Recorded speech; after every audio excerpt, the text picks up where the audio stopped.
इस बात में तो हरगिज़ कोई शक नहीं है कि इंडिया क्रिकेट के हिसाब से सबसे बड़ी मार्केट है when it comes to the eyeballs, audience and specially the money. और इसी चीज़ को देखते हुए आईसीसी भी इंडियन क्रिकेट टीम को सबसे ज़्यादा अकोमोडेट करता है। चाहे आप पिच चेंज करने की सूरत हाल देख लें 2023 के 50 ओवर वर्ल्ड कप में, जहां इंडिया ने खूब होम एडवांटेज लिया, और अब की बार जो T20 वर्ल्ड कप खेला जाना है वेस्ट इंडीज़ और यूएसए में, उसमें भी ऐसा लग रहा है कि इंडियन क्रिकेट टीम को स्पेशल एडवांटेज दिया जा रहा है। ESPN क्रिकइन्फो की रिपोर्ट के मुताबिक इंडिया अगर वर्ल्ड कप के सेमीफाइनल के लिए क्वालिफाई करता है तो वो सेमीफाइनल नंबर 2 खेलेगा, जो कि प्रोविडेंस गयाना में खेला जाएगा। और इसकी वजह बड़ी दिलचस्प है कि जहां पहला सेमीफाइनल ट्रिनिडाड एंड टोबैगो में खेला जाएगा और उसकी जो स्टार्टिंग टाइमिंग है वो तकरीबन शाम का टाइम है वेस्ट इंडीज़ के, और पाकिस्तानी या इंडियन स्टैंडर्ड टाइम के मुताबिक कुछ सुबह 6 बजे जो है वो पहला सेमीफाइनल खेले जाना है। तो ऑब्वियसली इंडियन ऑडियंस तो सुबह 6 बजे मैच से अट्रैक्ट नहीं होगी। इस वजह से आईसीसी ने ये फैसला किया है कि इंडिया जिस मर्जी पोजीशन से सुपर 8 के क्वालिफाई करता है सेमीफाइनल के लिए, तो they will be playing the semifinal number 2, जो कि प्रोविडेंस गयाना में खेला जाएगा। और इसके स्टार्ट होने का जो टाइम है वो लोकल टाइम सुबह 10:30 बजे है। मतलब आप ये अंदाज़ा लगाएं कि गयाना में सुबह 10:30 बजे T20 मैच खेला जाएगा, और इंडियन स्टैंडर्ड टाइम के मुताबिक चूँकि शाम तकरीबन 7:30-8 बज रहे होंगे, तो इस वजह से इंडियन ऑडियंस को अकोमोडेट करने के लिए, इंडियन जो व्यूअरशिप है उसको मद्देनज़र रखते हुए आईसीसी ने ये फैसला किया है कि इंडिया को सेमीफाइनल नंबर 2 देंगे। और उसमें भी अगर सेमीफाइनल बारिश की वजह से वॉश आउट होता है तो there will not be a reserve day. मतलब ये देखें कि तकरीबन 3 घंटे या 2.5 घंटे का मार्जिन रखा जाता था पहले एक्स्ट्रा टाइम ऐड करके, और अब की बार 4 घंटे का एक्स्ट्रा टाइम रखा गया कि आईसीसी नहीं चाहता कि मैच एक रिजर्व डे में जाए। खैर, अब हम ज़रा थोड़ी सी इस चीज़ पे बात करते हैं कि क्यों इस तरह इंडिया को अकोमोडेट किया जाता है। हमने 2023 के वर्ल्ड कप में भी देखा कि जहां इंडिया ने खूब अपना जो है वो होम एडवांटेज लिया।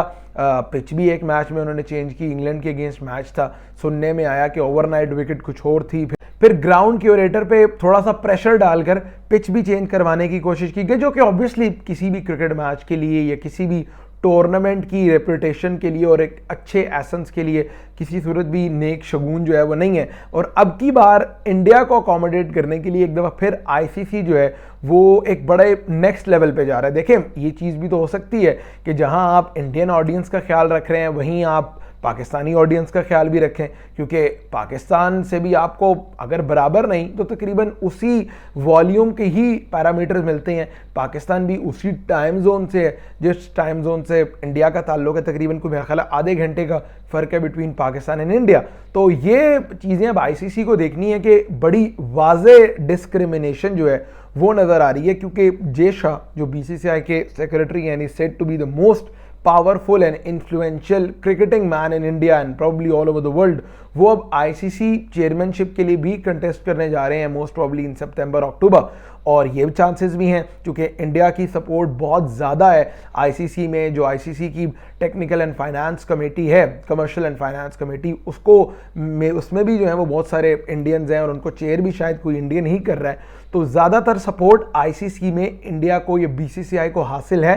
एंड फॉर दैट रीज़न जे शाह जो हैं वो आईसीसी के जो प्रेसिडेंट हैं या आईसीसी के चेयरमैन हैं वो भी बन जाएंगे। तो ये सूरत हाल पाकिस्तान के लिए यू नेवर नो, फ्यूचर में जाके कुछ हद तक ख़राब हो सकती है, क्योंकि जब आप एक ही तरफ झुकाव रखेंगे, जब आप एक ही टीम को अकोमोडेट करने के लिए एक ही मुल्क से आने वाले स्पॉन्सरशिप्स और एक ही मुल्क से आने वाली आई बॉल्स की खातिर दूसरी टीम पर जो है वो सेक्रीफाइस करेंगे, तब नुकसान क्रिकेट का होगा। आप एक ही बोर्ड को फाइनेंशियल फायदा देते रहें। खैर, अब ये देखना बहुत इंपॉर्टेंट है भाई कि आईसीसी ने इंडिया को अकोमोडेट करने के लिए सेकंड सेमीफाइनल में उनको स्लॉट दे दी है ताकि इंडियन ऑडियंस मैच भी देख सके या ज़्यादा आई बॉल भी मिल सके। लेकिन क्या इंडिया की टीम वर्ल्ड T20 के सेमीफाइनल के लिए क्वालिफाई करेगी या नहीं? क्योंकि इसमें तो कोई शक नहीं है भाई, यूनिट तो इंडिया का बहुत स्ट्रांग है when it comes to batting, when it comes to bowling. एक बड़ी तगड़ी टीम इंडिया लेके जा रहा है, और कोई भी क्रिकेट फैन जिसे एक रैंडमली आप उन्हें इंडिया की टीम दिखाएंगे without telling them the tournament, तो वो यही कहेंगे कि भाई ये किसी भी टूर्नामेंट के सेमीफाइनल तक ईजिली पहुंच सकते हैं, क्योंकि बड़ी बैलेंस टीम है। ऊपर से बैटिंग में रोहित शर्मा, जायसवाल, विराट कोहली, फिर संजू सैमसन है, और अगर आप बॉलिंग देखें तो ऑब्वियसली जसप्रीत बुमराह हैं, सिराज हैं, जडेजा, कुलदीप यादव, अक्षर पटेल।